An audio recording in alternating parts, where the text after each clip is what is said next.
1 Korintus 10 ayat 31. Aku menjawab, jika engkau makan atau jika engkau minum atau jika engkau melakukan sesuatu yang lain, lakukanlah semuanya itu untuk kemuliaan Tuhan. Apapun yang kita makan dan minum atau perbuat, semuanya harus kita lakukan untuk kemuliaan Tuhan. Pilihlah makanan yang diizinkan oleh Tuhan dan yang menurut kehendak Tuhan, bukannya mengikut nafsu kita sendiri, karena tubuh kita adalah bait suci Tuhan. Imamat 10 ayat 10 dan 11. Haruslah kamu dapat membedakan antara yang kudus dan yang tidak kudus, antara yang najis dengan yang tidak najis.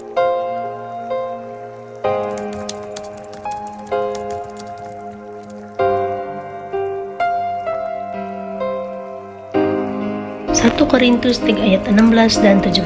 Tidak tahukah kamu bahwa kamu adalah bait Allah dan bahwa roh Allah diam di dalam kamu?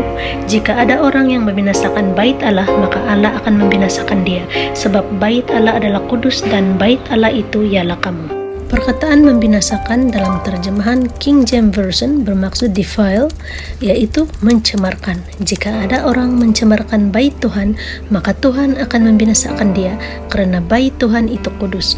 Oleh karena bait Tuhan itu kudus, maka seharusnya tidak dicemari. Tubuh kita ini adalah bait suci Tuhan, di mana Tuhan mahu tinggal di dalam kita. Malah Dia ingin menghidupkan kehidupannya di dalam kita. Oleh itu, untuk tetap mempertahankan bait suci Tuhan, maka jangan dicemari.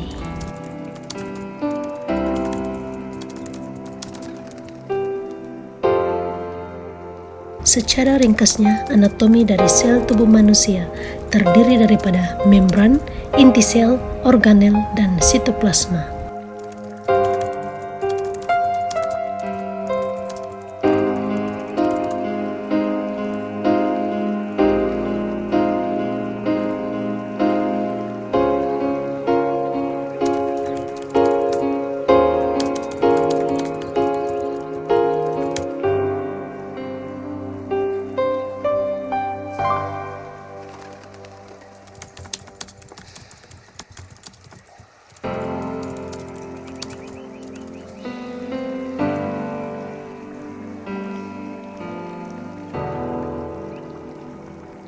Kejadian 1 ayat 26, 27, dan 29. Berfirmanlah Tuhan, baiklah kita menjadikan manusia menurut gambar dan rupa kita, supaya mereka berkuasa atas ikan-ikan di laut dan burung-burung di udara dan atas ternak dan atas seluruh bumi dan atas segala binatang melata yang merayap di bumi. Maka Allah menciptakan manusia itu menurut gambarnya. Menurut gambar Allah diciptakannya dia, laki-laki dan perempuan diciptakannya mereka. Berfirmanlah Tuhan, lihatlah, aku memberikan kepadamu segala tumbuh-tumbuhan yang berbiji di seluruh bumi dan segala pohon-pohonan yang buahnya berbiji, itulah akan menjadi makananmu.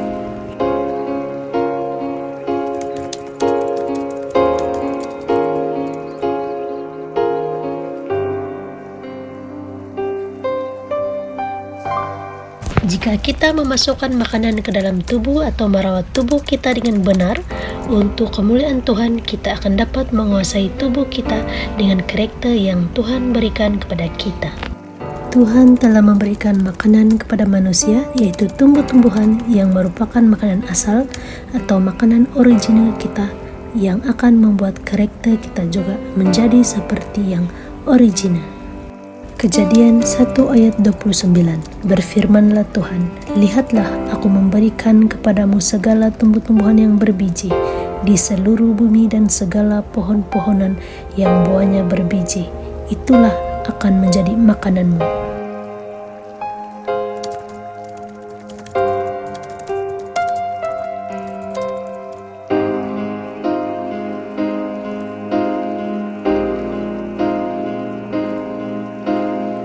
Setelah dosa masuk, Tuhan memberikan kita makanan tambahan, yaitu sayuran. Kejadian 3 ayat 18, semak duri dan rumput duri yang akan dihasilkan bagimu, dan tumbuh-tumbuhan di padang akan menjadi makananmu. Tumbuhan di padang ini merujuk kepada sayur-sayuran, semak duri dan rumput duri merujuk pada tumbuhan herba yang dijadikan obat-obatan. Sayur-sayuran berfungsi sebagai booster dan boleh membuatkan frontal lobe di bagian otak kita lebih tahan uji.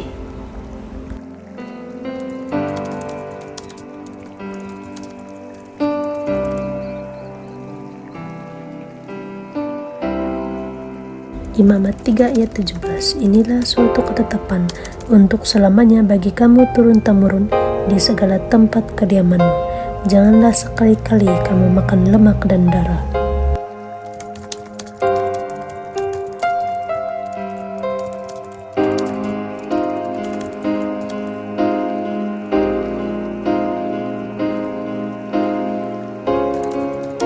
Tuhan rindu dan ingin kita kembali kepada rancangan asalnya untuk memulihkan kita kembali. Tuhan rindu memulihkan kita dalam pola pemakanan kita dan karakter kita agar kita dapat memantulkan karakter Tuhan di dalam kehidupan kita.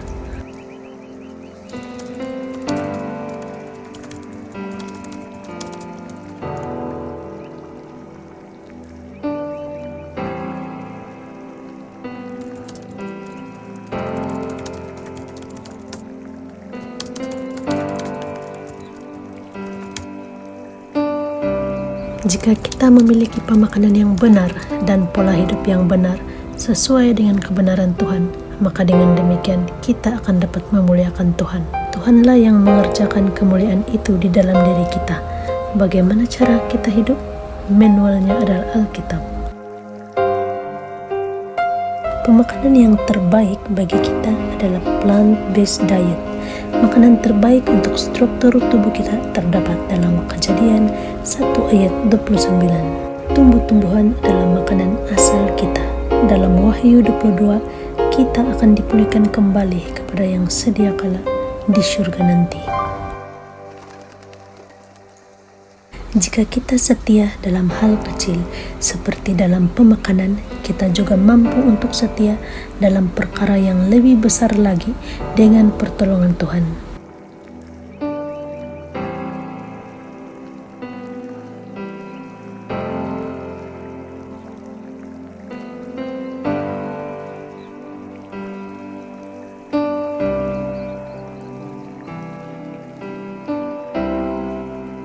Lukas 16 ayat 10. Barang siapa setia dalam perkara-perkara kecil, ia setia juga dalam perkara-perkara besar.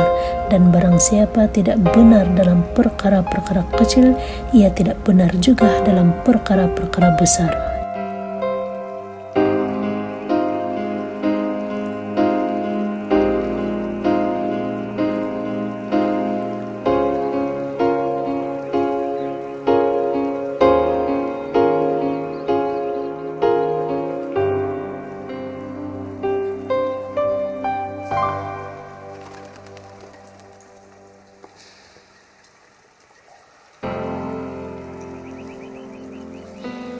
Yohanes 15 ayat 5. Akulah pokok anggur dan kamulah ranting-rantingnya. Barang siapa tinggal di dalam aku dan aku di dalam dia, ia berbuah banyak, sebab di luar aku kamu tidak dapat berbuat apa-apa.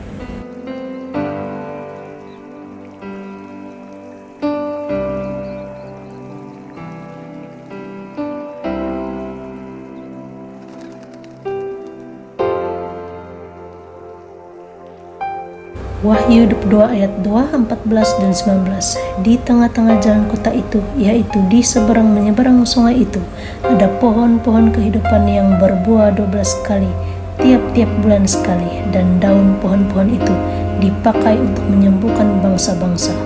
Berbahagialah mereka yang membasuh jubahnya.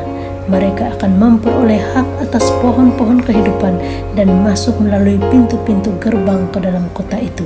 Dan jikalau seorang mengurangkan sesuatu dari perkataan-perkataan dari kitab nubuat ini, maka Allah akan mengambil bagiannya dari pohon kehidupan dan dari kota kudus, seperti yang tertulis di dalam kitab ini.